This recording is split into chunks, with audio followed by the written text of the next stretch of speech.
So, in the wonderfully twisted and crazy world of mixed martial arts, Ian Garry has been the talk of the town over the last week or so. I've literally never seen nothing like it, because it's not because of what he's done in the octagon. It's not because of something that he's said to another fighter. It's not because he's done something really controversial in his personal life. It's because of the woman that he's chosen to get into a relationship with and marry. So let's talk about it before we do. My name's Rahul J. Chan. This is The Battle Camp. Thank you very much for joining me. If you're new to the channel, please do consider subscribing. So look, man, I've been watching all of this over the last week or so, and it's left me confused, very confused, because I haven't seen this much. I didn't see this much outrage and hate for Jon Jones when the news broke that he allegedly got into a physical altercation with his missus. Like, I think I've seen more hate for Ian Garry for getting with this woman than I saw for Jon Jones for allegedly getting physical with his missus, right? So I was thinking to myself, hang on a minute, what is going on here? Like, why is everyone all of a sudden upset? Because he's been with this woman for a couple of years, as far as I can remember. And it's not like they've been kind of low-key and trying to hide the fact that they're together. They've been very open about the fact that they're in a relationship together. So why now? What has caused all this outrage now? And as far as I can tell, there's three main reasons why people are upset with Ian Garry, right? So the first thing is he chose to take his missus' surname and make it part of his surname. So he wanted people to refer to him as Ian Machado Garry, and people weren't happy with that.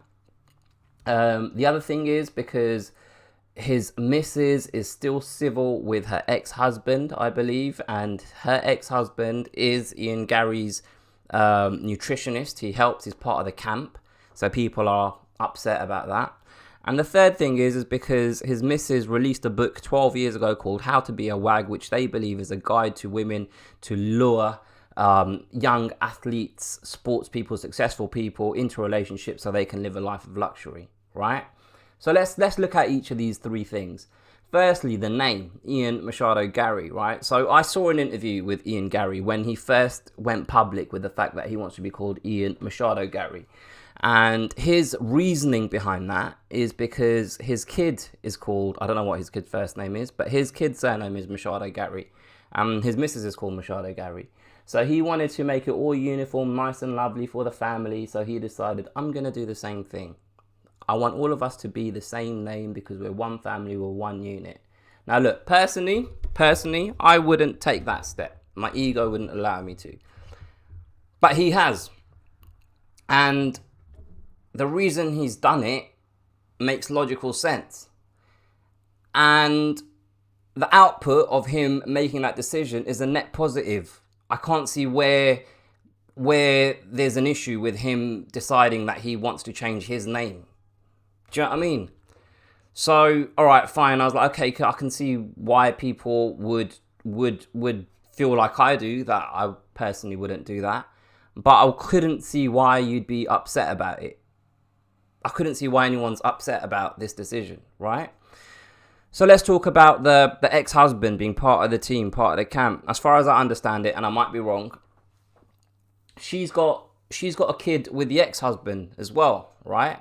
So there needs to be a relationship maintained with that geezer because there's a kid involved. And if everyone is happy and they have a mutual understanding and there's a dynamic between all of them that works, then why should anyone else care?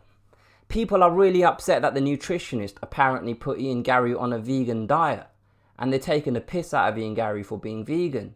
And at the same time, the same people will sit there and say, oh man, Nate Diaz rules. Nick Diaz is the GOAT, who are both vegan or pescatarian, whatever they are. But they largely have a vegan diet. Like, I don't know why people are so concerned with what goes in, what Ian Garry chooses to eat, because what he eats won't make you shit. It makes no sense to me. And then this book, How to Be a Wag. So when I heard about this book, right, and then it came out that she published it 12 years ago, I was thinking to myself, 12 years ago, that's what, 2010? And I thought to myself, okay, well, that makes sense because context is very important. right? 2010 was the height of the WAG phenomenon in British football, English football, because that's where the term comes from. WAG is wives and girlfriends. And that's what the wives and girlfriends of England footballers were referred to during major tournaments. The 2006 World Cup, the 2008 Euros, the 2010 World Cup. And in them days, newspapers, the back pages, the last 5-10 pages were filled with England football team news, and the first 10, page 1 to 10, was filled up with pictures of wags. And the Queen wags were Posh Spice, Victoria Beckham, and Cheryl Cole, who was married to Ashley Cole at the time. And Cheryl Cole is no longer married to Ashley Cole. I don't even know what her surname is, to be honest with you. But that was a period where like those were the two queen bees, because when they got with their partners, they were more famous than their partners, right? And then you obviously had other women, other wives and girlfriends who weren't as famous. They didn't have the notoriety, but this was their opportunity to get into the papers, be packed walking out of Louis Vuitton or whatever it is that they were doing in whichever country. 2010, I think that would have been a World Cup in South Africa, if I'm not mistaken. Let's see, 2010. I'm going off on a tangent here, but I just want to know now. World Cup hosts. South Africa. So I've got a good memory, man. It was South Africa. But yeah, so going back to the story. So when I saw that she had written this book, right, in my mind, I thought to myself, I tell you what, I bet you it's a book about female empowerment and talking about how these women are successful on their own right, and they don't actually need these men to get what they want, because Cheryl Cole's a wag and Victoria Beckham's a wag, etc., etc. Obviously, I haven't read it, but if you go on YouTube and you type in the name of the book, someone's posted, and you can't make this up, and this is the people that are upset in a nutshell, right? Some guys posted an excerpt of the book, which is narrated by Ian Garry's missus. And when you listen to what she's saying, the book's a fucking piss take. The book is written to take the mickey out of wags. The bit that he's posted, she's talking about, if you want to be a wag, all you got to do is spend $5,500 on a boob job. All you've got to do is spend this on a nose job. You can't leave the house without your face fully done with makeup. They've written this book taking the piss out of the wag phenomenon. It's not a guide. It's not a manual to teach women how to pull a footballer. It's quite the opposite. She's taken the mickey out of the wags. And to make matters worse, the guy that's posted this little clip, he's coming at the end of it saying, see, this is what she's like. She's so obvious and blatant about the advice she's giving these women. He's missed the whole point of the book. He's missed the fact that it's a piss take. It's a joke. And he's angry about it. He's angry about something that he don't even understand. And that's where we've got to in MMA, in the MMA social media world. It's a fucking mess. We're living in a world where Sean Strickland is the voice of reason for thousands of young men. I can't believe it. I can't believe it, because I bet you half of the stuff that Sean Strickland says he don't even believe. He's just been a character. He just wants the attention. He loves it. He loves it. And he's another one that has just made these videos posting to Ian Garry without actually knowing or understanding the situation.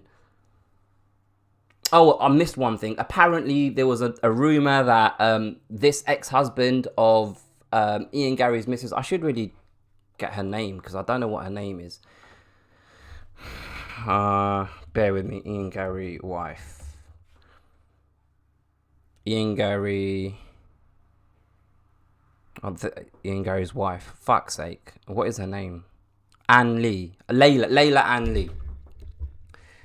People were upset that Layla Ann Lee's ex-husband is actually living with Ian Garry and his wife. And apparently there's a video on Instagram that she posted saying, nope, that's a lie. He's not living with us.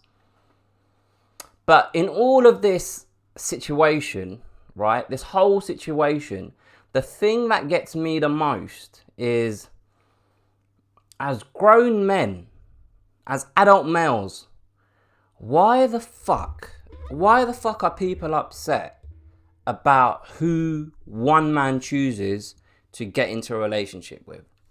Why does that, unless he's troubling children or robbing your nan, why does anyone give a fuck about who goes out with who and who does what with who in whose spare time? Why does that bother anyone? When did this generation turn into such bitch boys that want to talk about another man's relationship?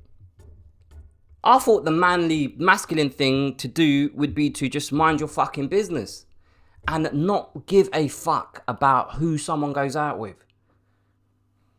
That's what I thought men should do. I didn't think men should sit around tweeting about another man's missus. I didn't think anyone should care so much about one man being manipulated. If he's being manipulated, that's his problem. If that's happening, that's his problem. Why do you care? No one's manipulating you. Oh, we're just trying to help. It's not your business to try and fucking help. It's none of your business. Mind your business. It's nothing to do with you. It's nothing to do with me. Just let them live their life how they want to live their life. And it's the same people that are so annoyed about these two being together that will say something sexist, racist, or whatever online, and then when they get called out for it, it will be, oh, you're just a snowflake. You don't understand. It's just a joke. You're just a snowflake. The same people that get that look at you and say, oh, it's your fault because you don't understand the joke, are pissed off about a book that's a joke and they're taking it seriously. As a kid say, make it make sense. Make it make sense. Honestly, I can't believe that there are grown men concerned about another man's relationship, making videos and tweets about it and Instagram posts about it.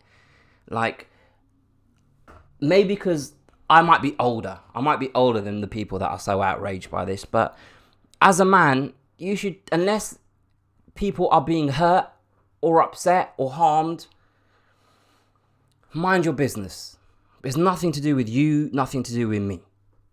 I honestly can't believe I'm sat here saying this.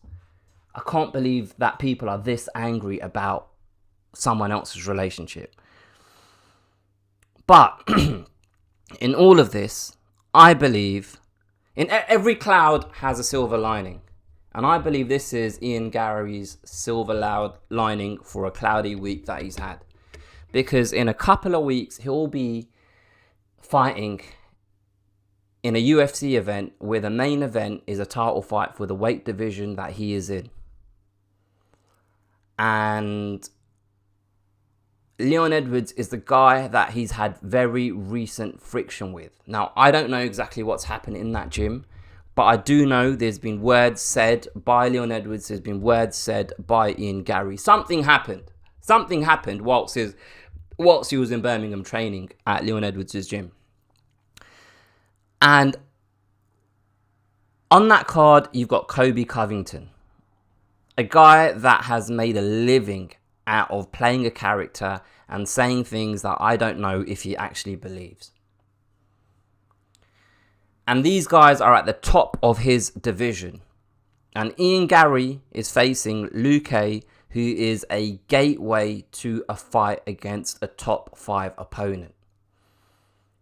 This is his fast track into a title shot. If he wants one, if he thinks he's ready for one, this is his opportunity to pick a fight with the right guy. This is his chance. This is his silver lining.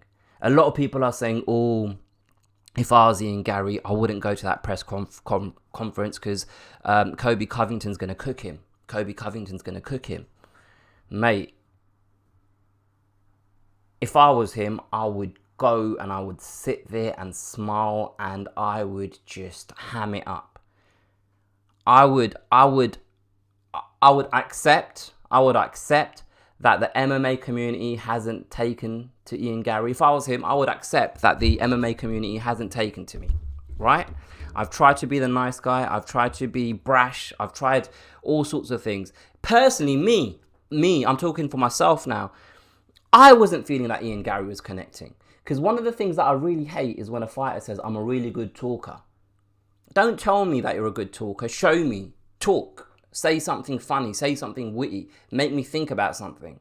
And hands up, I have never seen Ian Garry deliver anything where I thought to myself, that was good, that was funny.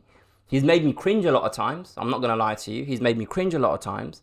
And I believe that's where the disconnect between Ian Garry and the MMA community, fan base, whatever you want to call it, started. Right? But we are where we are. We're here. People care because they hate you. They hate you. They don't like you. Lean into it. Every time you feel a moment of gratitude, you feel like saying thank you, tell people you're welcome. Every time you feel as though you want to be nice, just go the opposite way.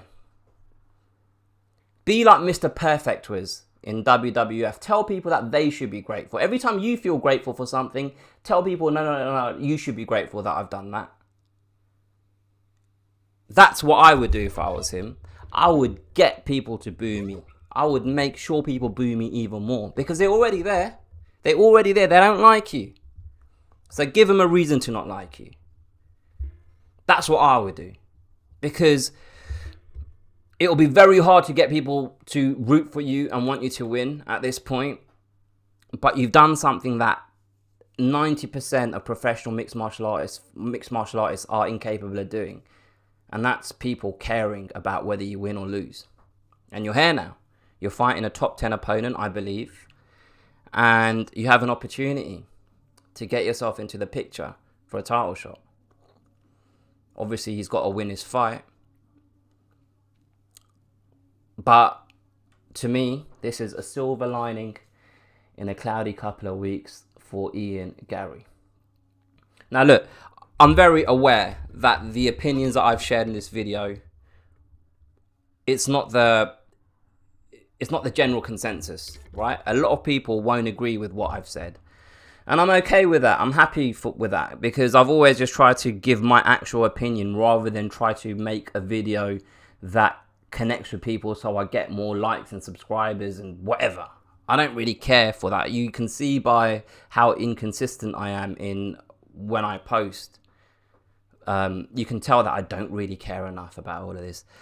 But I honestly, one thing that I do care about is the fact that there are people in this world that are willing to get angry about something and then talk about this issue that they're supposedly angry about without actually taking the time to understand why they might be angry. There's so many people sat there talking about this book, talking about this woman, talking about this relationship, and they haven't done the work needed to actually find out what the true information is. Like truth these days, it just doesn't seem to matter. And it's fucking scary, man. It's very, very scary. Anyway, those are my thoughts about Ian Garry and his wife. I never thought I'd be sat here making a video about a fighter and his wife. Like, we come from a generation where MMA fighters were dating porn stars, right? The War Machine, I forget his real name, is in prison currently because he beat the crap out of his ex-missus who is or was a porn star. And there wasn't this much outrage for War Machine as there is for Ian Garry. Like, honestly, I can't understand. I genuinely cannot understand what is going on right now, if I'm honest with you. Because mind your business. And that's what I say. If no one's being hurt, mind your business. But anyway, look, if you've enjoyed this video, please do share it with a friend. Subscribe to the channel if you haven't already. I'll catch you guys next time.